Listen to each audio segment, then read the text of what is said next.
السلام علیکم 10th class. آج ہم پڑھیں گے پنجاب حکومت کا تحفظ نسواں ایکٹ 2016 کہ پنجاب حکومت نے عورتوں کی حفاظت کے لیے کون سا قانون بنایا، اور اس میں پڑھیں گے کہ اس ایکٹ کے ذریعے خواتین کو کن جرائم سے جامع تحفظ دیا گیا، ان جرائم کا ذکر کریں گے، اور ان جرائم سے بچنے کے لیے یا ان جرائم کے تحفظ کے لیے کیا کیا اقدامات کیے گئے۔ سب سے پہلے ہم پڑھیں گے کہ پنجاب حکومت نے اس ایکٹ کو، تحفظ نسواں ایکٹ کو کب پیش کیا اور اسے کب منظور کر لیا گیا۔ اس کو آپ لوگوں نے شارٹ کویسچن بھی بنانا ہے۔ حکومت پنجاب نے تشدد کی صورت میں خواتین کے تحفظ کا ایکٹ ایک قانون 2016 پنجاب اسمبلی میں پیش کیا، جسے 24 فروری 2016 کو متفقہ طور پر منظور کر لیا گیا۔ اس ایکٹ کا مقصد یہ تھا کہ متاثرہ خواتین کو انصاف کی فراہمی ہو۔ پاکستان کی تاریخ میں پہلی مرتبہ اس ایکٹ کے ذریعے خواتین کو مندرجہ ذیل جرائم سے جامع تحفظ دیا گیا ہے۔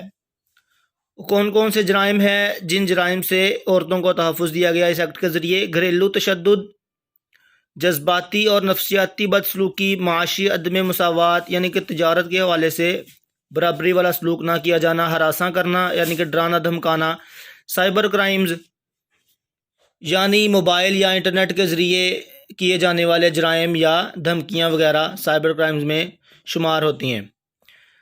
آگے ہم پڑھیں گے اس ایکٹ کے ذریعے خواتین کے تحفظ کے لیے کئی اقدامات کیے گئے ہیں، جیسا کہ متاثرہ خواتین کے لیے یونیورسل ٹول فری نمبر 1043-1043 کا اجرا کیا گیا۔ تمام اضلاع میں انسداد تشدد مرکز برائے خواتین اور دارالامان مراکز کا قیام۔ انسداد کا مطلب ہوتا ہے روکنے کے لیے، تشدد روکنے کے لیے مرکز بنائے گئے، اور دارالامان حفاظت کے لیے دارالامان بنائے گئے۔ انسداد تشدد مرکز برائے خواتین میں وومن پروٹیکشن آفیسر اور ضروری عملے کی تعیناتی، جو فری کین کے درمیان ثالثی کر کے صلح وغیرہ کروائے گا۔ ایسا عملہ تعینات کیا گیا جو دو فری کین یعنی مرد اور عورت کے درمیان صلح کروائے گا، یعنی ثالثی کر کے صلح کروائے گا۔ تیسرا بندہ جو ہوتا ہے صلح کروانے والا، وہ ثالثی کا کردار ادا کر رہا ہوتا ہے۔ اردو زبان میں اشتہارات کے ذریعے خواتین کے تحفظ کے ایکٹ اور تحفظ کے نظام کے متعلق لوگوں کو آگاہی دینے کا انتظام۔ متعلقہ سرکاری حکام کو متاثرہ خواتین کے تحفظ اور اطمینان کی ضرورت سے آگاہ کرنے کے لیے طریقہ کار وضع کرنا یعنی بنانا۔ متاثرین کے تحفظ پر عمل درآمد کے لیے جی پی ایس سے منسلک الیکٹرانک بریسلیٹ اور اینکلیٹ کا استعمال تشدد کے مرتکب افراد پر کیا جائے گا۔ متاثرہ خواتین تحفظ یا رہائش کے لیے پروٹیکشن آفیسر عدالت سے رجوع کر سکتی ہے۔ عدالت اس ایکٹ کے مطابق شکایت کا ازالہ کرنے کی پابند ہے۔ شکایت موصول ہونے پر عدالت مدعا علیہ یعنی جس کے خلاف مقدمہ دائر کیا جائے اس کو نوٹس کے ذریعے 7 یوم کے اندر حاضری کا پابند کرے گی۔ عدالت شکایت 90 یوم کے اندر نمٹائے گی، یعنی اس مسئلے کو، اس جھگڑے کو 90 روز کے اندر حل کرے گی۔ عزیز طلبہ، اس میں مختصر سوالات بنائیں گے۔ سوال یہ ہے کہ تحفظ نسواں ایکٹ کب پنجاب اسمبلی میں پیش کیا گیا اور اسے کب متفقہ طور پر منظور کر لیا گیا؟